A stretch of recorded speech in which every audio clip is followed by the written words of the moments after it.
Good day, Mom and Sir.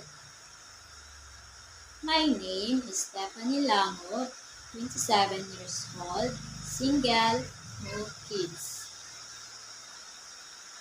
I live in Barangay Baras, Pakurong City, Sultan Kudarat, Philippines. I have three siblings, one brother, two sisters, and I am the second eldest child in the family.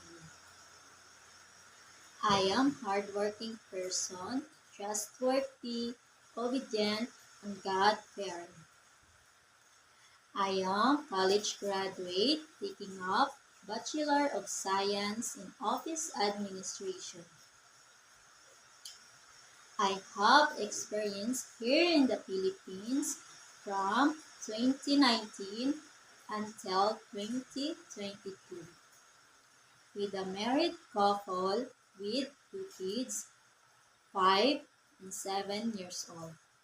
My job duties are caring kids, ironing, marketing, and cleaning the house, washing the clothes. I willing to finish my contract in 3 years. Hi, Mom and Sir.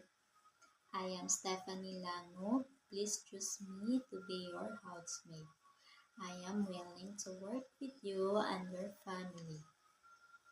I am hardworking person, trustworthy and obedient. I am willing to treat you and to your kids as my own. Please choose me, Mom and Sir. I hope see you soon in Hong Kong. Thank you and